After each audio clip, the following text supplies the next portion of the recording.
നെയ്യുടെ ഏലക്കായുടെ എല്ലാം കൂടെ എന്ത് മണമാണെന്നറിയാം. നല്ല ടേസ്റ്റുമാണ്. പച്ചക്കറി കഴിക്കാൻ ഇഷ്ടമില്ലാത്തവർക്കും അതുപോലെ തന്നെ പച്ചക്കറി കഴിക്കാൻ ഇഷ്ടമില്ലാത്ത കുട്ടികൾക്കൊക്കെ ഇതുണ്ടാക്കി കൊടുത്താൽ ഹീമോഗ്ലോബിൻ ഉണ്ടാകാനും ഒക്കെ നല്ലതാണിത്.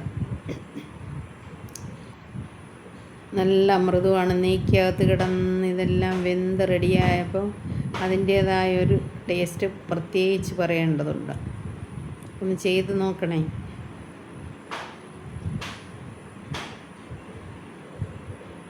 നല്ല മൃദുവായത്, തിന്നാനും സുഖമാണ്. കുട്ടികളൊക്കെ ഇഷ്ടം പോലെ കഴിച്ചോളും. ഡെയിലി ഓരോന്നും കഴിച്ചാൽ വളരെ നല്ലതാണിത്. രക്തക്കുറവുള്ളവർക്കും ഒക്കെ ചെയ്യുന്നതാണിത്. രക്തക്കുറവുള്ളവർക്ക് ഡെയിലി ഓരോന്ന് കൊടുത്താൽ അവരുടെ ആ ഒരു പ്രശ്നത്തിൽ നിന്ന് പരിഹാരവും ആകും. കുട്ടികൾക്കും മുതിർന്നവർക്കും എല്ലാം കഴിക്കാം. പഞ്ചസാര ഒഴിവാക്കിയാൽ ഷുഗർ പേഷ്യൻസിനും കഴിക്കാം. നമ്മളുണ്ടാക്കാൻ പോകുന്ന സാധനം ക്യാരറ്റാണ് ഒന്ന്. രണ്ടാമത് അതിനകത്തേക്ക് ചേർക്കുന്നത് ബീറ്റ്റൂട്ടാണ്. ഇത് രണ്ടും ബ്ലഡ് ഉണ്ടാകാൻ നല്ല നല്ല സാധനമാണ് ബീറ്റ്റൂട്ട്.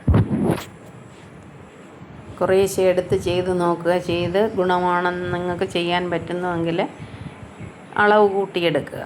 നമ്മുടെ വീട്ടിലുള്ള ആളുകളെ കൂടെ കണക്കാക്കി എടുത്താൽ അത്രയും നല്ല ഉണ്ട പിടിച്ച് സൂക്ഷിച്ച് വെച്ചാൽ മതി. പിന്നെ എടുക്കുന്നത് കടലമാവ്. അതോടൊപ്പം തന്നെ ഇച്ചിരി ഒരു ക്രിസ്പിയായി വരാൻ വേണ്ടിയിട്ട് റവയും എടുക്കുന്നുണ്ട്. പിന്നെ പഞ്ചസാര എടുക്കുന്നുണ്ട്. അപ്പം ഷുഗർ പേഷ്യൻസൊക്കെ ആണെങ്കിൽ പഞ്ചസാര ഒഴിവാക്കാം. കാരണം ഈ രണ്ട് സാധനത്തിനും ഓൾറെഡി മധുരം ഉള്ളതാണല്ലോ. പിന്നെ ഈന്തപ്പഴം, അത് നമ്മുടെ ആവശ്യത്തിനനുസരിച്ച് എടുക്കാം. ഈന്തപ്പഴം ഇഷ്ടമാണെങ്കിൽ അളവ് കൂട്ടാം. അതുപോലെ ഏലയ്ക്ക ഒരു 4 എണ്ണം എടുത്ത് അതിൻ്റെ തൊലി കളഞ്ഞിട്ട് പൊടിച്ച് ഇട്ടേക്കണം. കാരണം അതിൻ്റെ തൊലി ഉപയോഗിക്കാൻ പാടില്ല. പിന്നെ ഉപയോഗിക്കുന്നത് പഞ്ചസാരയാണ്. പഞ്ചസാര ഞാൻ പറഞ്ഞല്ലോ. ഷുഗറൊക്കെ ഉള്ളവർക്കാണെങ്കിൽ ഇതങ്ങ് ഒഴിവാക്കി തന്നെ ചെയ്യുന്നതാണ് നല്ലത്. കുട്ടികൾക്കാണേലും ഷുഗർ ഇല്ലാത്തവർക്കുമൊക്കെ നല്ലതാണ്. മധുരം കൂടെ ചേർക്കുമ്പോൾ അതൊരു പ്രത്യേക ടേസ്റ്റാണ്. പിന്നെ ഞാനതൊന്ന് കൊത്തിയരിഞ്ഞ് വളരെ മൃദുവാക്കി, കാരണം ഇത്രയും ചെറുതായിട്ട് അരിഞ്ഞെടുക്കാമെങ്കിൽ അത്രയും നല്ലതാണ്. പെട്ടെന്ന് വെന്ത് റെഡിയാകുമല്ലോ. അപ്പോൾ രണ്ടായിട്ട് ചതച്ചെടുത്തിട്ടുണ്ട്. ഈന്തപ്പഴവും ചെറിയ ഇതായിട്ട് കീറി മുറിച്ചെടുത്ത് വെച്ചിട്ടുണ്ട്. ഇനി ഒരു ചട്ടി എടുത്തിട്ട് അതിലേക്കൊരു 3 സ്പൂൺ കണക്കാക്കി നെയ്യാണ് ഒഴിച്ചു കൊടുക്കുന്നത്.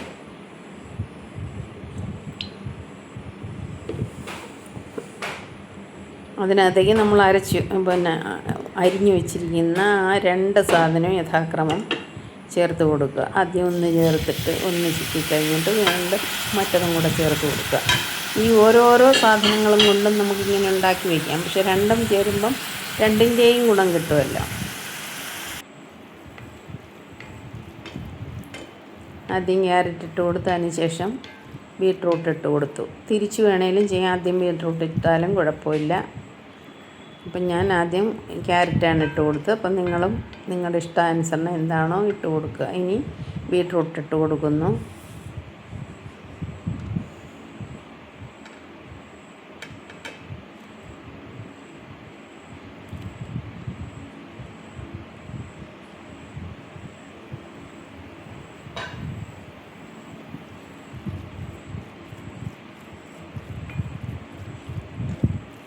അത് നന്നായിട്ട് ചിക്കി ഒരു പരുവാകുന്നത് വരെ ചിക്കി കൊടുക്കുക. അടി പിടിക്കാതിരിക്കാൻ പ്രത്യേകം ശ്രദ്ധിക്കണം. അപ്പോൾ ഇതിൻ്റെ ടേസ്റ്റ് മൊത്തത്തിലങ്ങ് മാറും. അതുകൊണ്ട് വളരെ ശ്രദ്ധിച്ച് ചിക്കി അത് വീണ്ടും ഞാനൊരു 2 സ്പൂണോളം നെയ്യ് ഒഴിച്ച് കൊടുത്തിട്ടുണ്ടായിരുന്നു. അത് എടുക്കാൻ വിട്ടുപോയതാണ്. നെയ്യ് ചേർക്കുന്നതുകൊണ്ട് ദോഷമൊന്നുമില്ലെങ്കിൽ ഇച്ചിരൂടൊക്കെ ചേർക്കുന്നതിന് കുഴപ്പമില്ല. മൊത്തം ഒരു 6 സ്പൂണോളം നെയ്യ് ഞാനിതിന് വേണ്ടി ഉപയോഗിച്ചിട്ടുണ്ട്.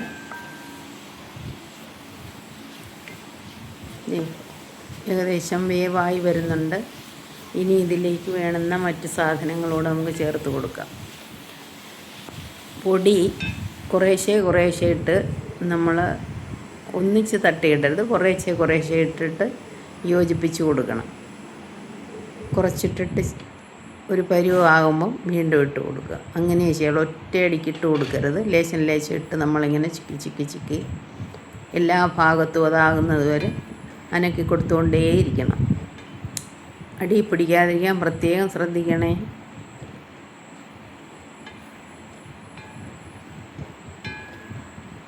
നല്ല മണമൊക്കെ വരുന്നുണ്ട്. നെയ്യിൽ കിടന്ന് വേകുമ്പോഴുണ്ടാകുന്നൊരു നല്ല മണം. നെയ്യും കുറച്ചുകൂടെ നെയ്യ് ഞാൻ ചേർത്ത് കൊടുത്തതാണ്. എല്ലാം കൂടെ ഒരു 6 സ്പൂണോളമേ ഞാൻ ചേർത്തുള്ളൂ.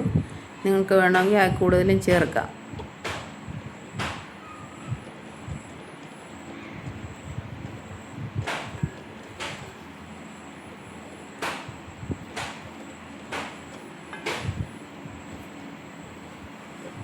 പൊടികൾ മൊത്തം ചേർക്കുന്നത് വീഡിയോ എടുക്കാൻ പറ്റിയില്ല. കുറേശ്ശെ ചേർത്ത് എല്ലാം ഒരു പരുവത്തിനായി കഴിഞ്ഞിട്ടാണ്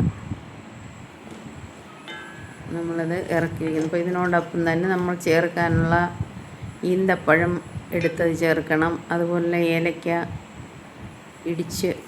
പൊടിച്ച് വെച്ചത് ചേർക്കണം. ഇപ്പം ഞാൻ പഞ്ചസാരയാണ് ചേർത്ത് കൊടുക്കുന്നത്. പഞ്ചസാരയുടെ കാര്യം പറഞ്ഞല്ലോ. പിന്നെ ഷുഗർ പേഷ്യൻ്റ് ആണെങ്കിൽ പഞ്ചസാര ഒഴിവാക്കിയാൽ നല്ല ടേസ്റ്റാണ്. നെയ്യിലൊക്കെ കിടന്ന് വേകുന്നത് കൊണ്ട് നല്ല രുചിയാണ്. പിന്നെ മധുരം ചേർക്കുമ്പോൾ ഒന്നുകൂടെ ടേസ്റ്റി ആയിട്ട് തോന്നും. കുട്ടികൾക്കൊക്കെ ആകുമ്പോൾ മധുരം ചേർത്ത് തന്നെ കൊടുക്കണം.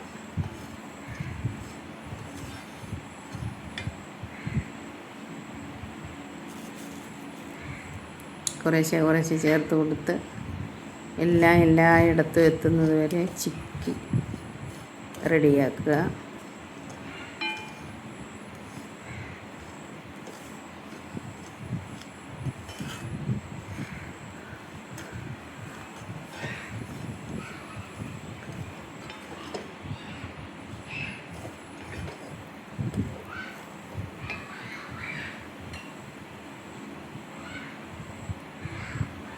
ഈന്തപ്പഴം ചേർക്കാം.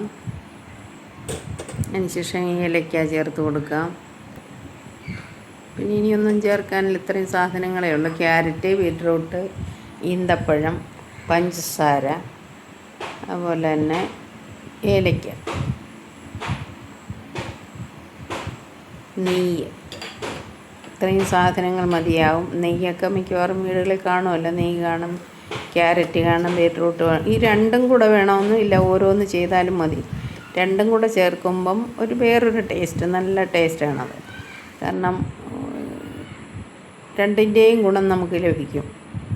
രണ്ടും ശരീരത്തിന് നല്ല ഗുണം തരുന്ന പച്ചക്കറിയാണ്. അപ്പം ഇതൊന്ന് നിങ്ങൾ ചെയ്ത് നോക്കുക.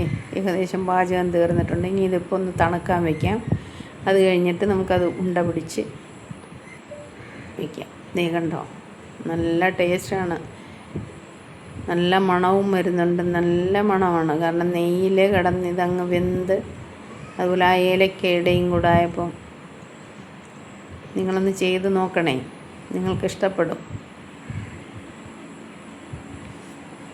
അണ്ടിപ്പരിപ്പൊക്കെ ഉണ്ടെങ്കിൽ നമുക്കിതിനകത്ത് ചേർത്ത് കൊടുക്കാം. ഇതിപ്പോൾ അങ്ങനെ വേണ്ടല്ലോ. ലഡു എന്ന് പറയുമ്പോൾ ഇത് ഒത്തിരി കാലം വെക്കണ്ടല്ലോ. നമ്മുടെ കയ്യിൽ റെഡിയായി കഴിയുമ്പോൾ തന്നെ വീട്ടിലംഗങ്ങളുണ്ട്, അപ്പോഴേ തീരത്തില്ലേ.